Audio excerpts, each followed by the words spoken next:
குணன் த sorcerer கேன்சி season 1 episode 11. நம்ம hero என்ன சொல்லுவாங்கன்னா, நம்ம இப்போ பேக்கன் செஞ்சு சாப்பிடலாம், ஏன்னா அப்போ தான் நம்மளுடைய செலவுமே கம்மி பண்ணலாம். அதே சமயத்தில் ரியாவுமே நான் பறக்க வைக்கலாம் அப்படின்னு இருக்கேன், ஏன்னா அதை வச்சுமே நம்ம காசு சம்பாதிக்கலாம் அப்படின்னு சொல்லுவான்.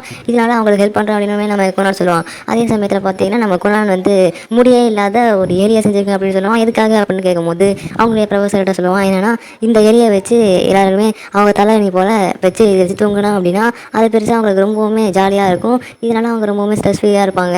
இதனால நம்ம எல்லாரையும் தூங்க வைக்கிறதுனால இன்னுமே நம்மளுக்கு காசு கிடைக்கும் அப்படின்னு பிளான் போட்டுருப்பான். எல்லாருக்குமே நல்ல தூக்கமுமே கிடைக்கும்.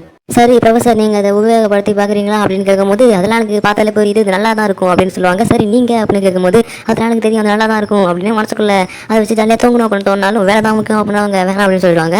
இதே சமயத்தில் அங்கே நிறையா பேர் இதை வச்சு தூங்கி நல்லா இருக்குது அப்படிங்கிற மாதிரிமே சொல்லுவாங்க. இன்னொரு சைடு இந்த பேக்கன் பண்ணுறதுக்காக அந்த ஹேங்க் இருக்காங்க, அவனுமே எல்லாமே தயார் பண்ணிட்டு இருப்பான். ஆக்சுவலாக அவன் பண்ணுறதுக்கு ஏன்னா ஒரு ஃபயர் யூஸர் தானே, அதை வச்சு அவன் பண்ணலாம். அதுக்கு நம்ம ஹீரோவே இது எப்படி பண்ணோம் அப்படின்ற மாதிரி அவனுக்கு கற்றுக்கிட்டு இருப்பான். ஆனாலுமே அது எல்லாமே ஃப்ளாப்புக்கு போய் அது எல்லாமே தீஞ்சு தான் போகும். இதே சமயத்தில் அந்த ரியா இருக்கான்ல, அவனுக்குமே எப்படி பறக்கிறது அப்படிங்கிற மாதிரி அவனுடைய ஏர் மேஜிக்கை யூஸ் பண்ணி எப்படி பறக்கிறதுங்கிறதுமே கற்றுக்கிட்டு இருப்பான். அவனுமே கிட்டத்தட்ட கீழே விழுற மாதிரி போவான். இவனுமே அவனுக்கு ஹெல்ப் பண்ணி எப்படி பறக்கிறதுங்கிறத சொல்லி தந்துட்டு இருப்பான். இந்த மாதிரி பேக்கர்லையுமே அவன் தயாரிச்சிருவான். இதனால் யார் வரா அப்படின்னா இவங்களுமே அதை சாப்பிடலாம் அப்படின்னு எடுத்துகிட்டு போவாங்க. ஏன்னா இவங்க எல்லாருமே மொத்தமாக தான் அதை சாப்பிடலாம் அப்படின்னு எடுத்துகிட்டு போவாங்க. எல்லாருமே ஷேர் பண்ணி சாப்பிட்டுட்டு இருப்பாங்க. அதே சமயத்தில் இந்த லைட்னிங் யூஸ் பண்ணுற பொண்ணுமே வருவா. அவளுமே கூட சேர்ந்து சாப்பிட வருவா. ஏன்னா காசு சமைக்கலாம் அப்படிங்கிற பேரில் நீ இங்கே வரும் அப்படின்னு நினச்சி கூட பார்க்கலாம் அப்படின்னு நான் அப்படியே இது பல பேசிகிட்டு இருக்கானா. அவங்களுமே இந்த பேக்கனை சாப்பிட்டு பார்ப்பாங்க. ஆனால் அது சுத்தமாக டேஸ்ட்டியாக இருக்காது, நல்லாவே இருக்காது. இது எப்படி தான் சாப்பிட முடியாது, தீஞ்சு போயிடுச்சு அப்படின்னா அவங்களாம் சாப்பிடவே முடியாமல் வச்சுக்கிட்டு இருப்பாங்க. ஆனால் அந்த லைட்டிங் யூஸ் பண்ணுற பொண்ணு நான் அதை சாப்பிட்றேன் அப்படின்னு அவள் சாப்பிடுவா. நீ இதை முடியாமல் சாப்பிட வேணாம் அப்படின்னு நம்ம குணாலுமே திருப்பான். நான் அடுத்த முறை பெஸ்ட்டாக பண்ணுறேன், இது எல்லாமே என்னுடைய தப்பு தான் அப்படின்னு ஆக்கு சொல்கிறான். இன்னொரு சைடு பார்த்தீங்கன்னா கூட்டமாக அந்த தூங்குறதுக்காக நம்ம குணானுக்காக நின்றுட்டு இருப்பாங்க. அந்த சமயத்தில் இவ தான் இந்த குணானை தேடுறதுக்கு பதிலாக லூசுத்தனமாக யூஸ் பண்ணிட்டு இருந்தா அப்படின்னு சண்டை பார்த்துட்டு இருப்பாங்க சில பொண்ணுங்க. அதே சமயத்தில் அவங்க நடுவுலையுமே வந்து புந்துருவாங்க. நான் எப்போ மயக்கம் போட்டு விழுவேன் அப்படின்னு சொல்லும்போது அது கொண்டு தான் அவங்க கொஞ்சம் வெயிட் பண்ணி லைனில் கடைசியாக வரும்போது கொஞ்சம் தாமதம் வாய்ந்திருக்கும். சரி சொல்லுங்கள் எப்படி தூங்கணும் அப்படின்னு அப்படின்னு நம்ம நான் எவ்வளோ நேரம் அப்படின்னு கேட்கும்போது அந்த சமயம் அந்த பொண்ணுங்கள்லாம் என்ன பண்ணுறாங்க அப்படின்னா இது என்னது அப்படின்னு கேட்கும்போது இதுதான் நீங்கள் தலையணி மாதிரி இதை வச்சு ரொம்ப சூப்பராக தூங்கலாம், இது ரொம்ப நல்லாயிருக்கும் அப்படின்னு சொல்லும்போது அவங்க தூங்க போயிடுவாங்க. இன்னும் 3 நாள் காலியாக தான் இருக்குது அப்படின்னு நமக்கு ஒன்று சொல்லுவாங்க. அவங்க என்ன வேலைக்காக வந்திருப்பாங்கன்னு தெரியாது. அவங்களுமே இப்போ தூங்க போயிடுவாங்களா. அதே சமயத்தில் இப்போ மறுபடியும் இந்த ஹேக்கை காட்டுறாங்க.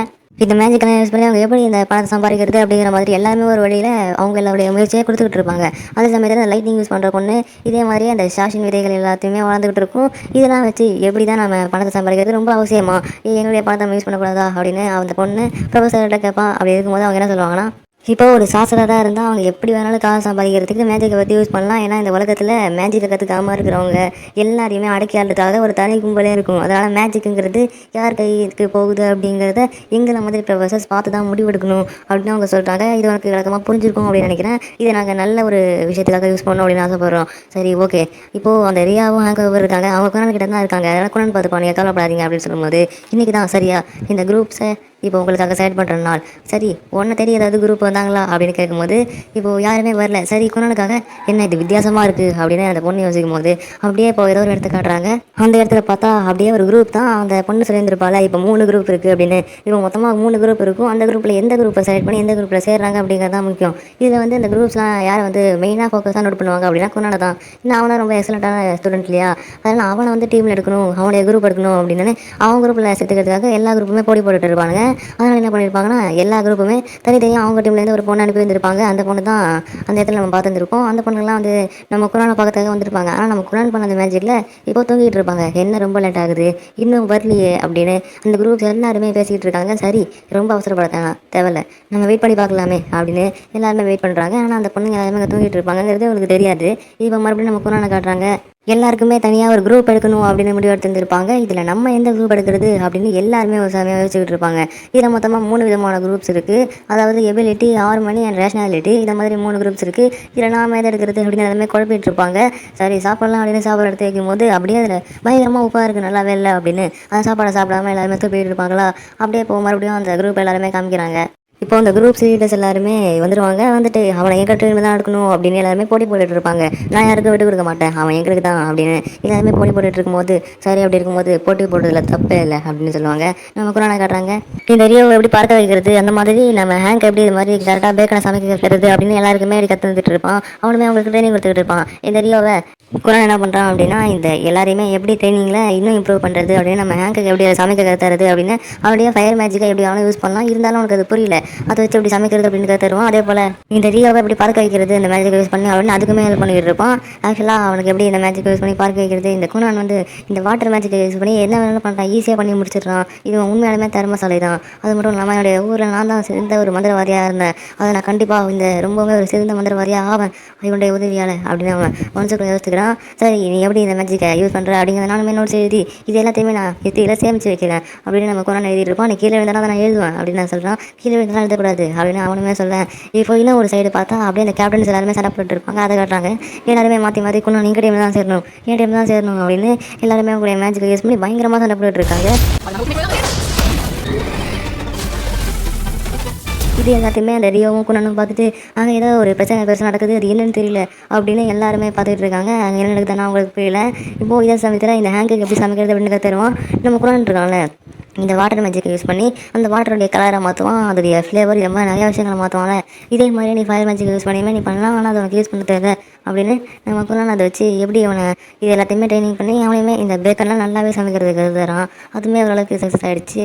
ஹே குணால், உடனே பிரபாசரை தூங்க வைக்கிறதுக்கு நீ தான் ஹெல்ப் பண்ணும், அவர் ரொம்பவுமே சோர்வாக இருக்காரு அப்படின்னு சொல்லும்போது நம்ம குணாலுமே இப்படி படி மாதிரி இந்த ஒரு மேஜிக்கை யூஸ் பண்ணி போகிறான். ஹே குணால், இது எப்படி பண்ண, இதை உனக்கு அந்த ஃப்ரெண்ட் ரோல் தான் சொல்லி தந்தாரா, உன் மாஸ்டர் தான் சொல்லி தந்தாரா அப்படின்னு கேட்கும்போது இல்லை, அதை வந்து என்னுடைய ஃபஸ்ட்டு மாஸ்டர் அதாவது ஜெனிலியாவை தான் சொல்லுவான், அவங்க தான் சொல்லி தந்தாங்க, அவங்களுடைய க்ரியேட்டிவிட்டி தான் எனக்கு ஹெல்ப் பண்ணுச்சு அப்படின்னு சொல்லுவான்.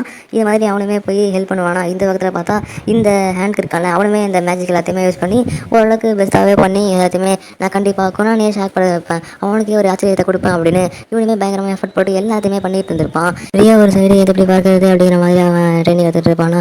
அப்போ தான் அந்த பொண்ணு வர, நீ வந்து எங்களுடைய குரூப்பில் சேர்ந்துக்கோ, ஹார்மோனி குரூப்பில் சேர்ந்துக்கோ அப்படின்னு சொல்கிறான். சரி ஓகே, இந்த பொண்ணு ரொம்ப அழகாக இருக்காள் அப்படின்னு சொல்லும்போது அந்த பொண்ணுமே எப்படி பார்க்கறது அப்படிங்கிறதுமே எனக்கு கற்றுருவா. இது பண்ணி முடிச்ச பிறகு அது கொண்டு எல்லாருமே சாப்பிடலாம் அப்படின்னு உட்காருவாங்களா. எல்லாருமே சாப்பிடும்போது அது உண்மையாலுமே ரொம்ப டேஸ்ட்டாக இருக்கும், உண்மையாலுமே பின்னிட்டா அப்படி இது ரொம்பவுமே டேஸ்ட்டாகவே இருக்குது அப்படின்னு எல்லாருமே புகழ் தள்ளிட்டு இருப்பாங்க. உடனே இது மாதிரி நடக்கும்போது இது மட்டும் இல்லை, உங்களை நான் ஆச்சரியப்படுத்துற மாதிரி இன்னும் ஒன்றுமே வச்சிருக்கேன் அப்படின்னு இந்த மாதிரி ஃபிஷ் மீட் இது எல்லாத்தையுமே வச்சுருப்பாங்க ஒரு பக்கம். அது எல்லாத்தையுமே எடுத்து இவங்க சாப்பிட்றாங்க. இவ்வளோ நல்லா சாப்பிட முடியாது அப்படின்னு நம்ம கொஞ்ச சொல்ல இது எல்லாத்தையுமே எடுத்துகிட்டு போய் அவங்க விற்கிற வந்து வேலை எடுத்துறவங்க முன்னேறிடுவீங்க அப்படின்னு சொல்லுவான். இப்போ எல்லாருமே பேசிகிட்டு இருக்காங்க. நம்ம குணாலுமே ரியோன் இந்த மாதிரி மேஜிக்கை யூஸ் பண்ணி பறக்க கற்றுக்கிட்டீங்கன்னா போதும், நம்ம எக்கச்சக்கமான விஷயங்களை இந்த மாதிரி தந்தி போடுறது பேப்பர் இது மாதிரி நிறைய விஷயங்களுக்கு இது உதவியாக இருக்கும், நம்மளுமே ஈஸியாக பாஸ் ஆகிருக்கலாம் அப்படின்னு சொல்கிறான். இப்போ எல்லாருமே பேசிகிட்டு இருக்கும்போது இவங்க எல்லாருமே ஒவ்வொரு குரூப்லேருந்து வந்து கூப்பிட்டு வந்துருப்பாங்க அந்த 3 குரூப்பில். ஆனால் நம்ம குணால வந்து யாருமே கூப்பிட்டு வந்துருக்க மாட்டாங்க. அப்போ தான் எல்லாருக்குமே புரிய வரும். அப்படி இருக்கும்போது இது போலியா, இது மாதிரி உனக்காக தான் எல்லாருமே சண்டை போட்டு இருந்திருப்பாங்க போல, நம்ம கூட பார்த்தோம்ல அந்த உனக்காக தான் பெரிய போட்டி நடந்திருக்கும் போல அப்படின்னு யோசிக்கிறாங்க. இப்போ இன்னொரு செகண்ட் ஃபைட் மாதிரி போயிட்டு இருக்கும். அது சண்டையில் கடைசியாக யாருமே ஜெயிச்சிருக்க மாட்டாங்க. சண்டையில் யார் தான் நடத்த போறா அப்படிங்கிற மாதிரி ஒரு சஸ்பென்ஸோடையே இந்த ஒரு எபிசோட முடிச்சு வைக்கிறாங்க. அடுத்த எபிசோட பார்க்கணும்னா நம்ம சேனல் சப்ஸ்கிரைப் பண்ணி பெல் நல்லா போட்டுக்கோங்க.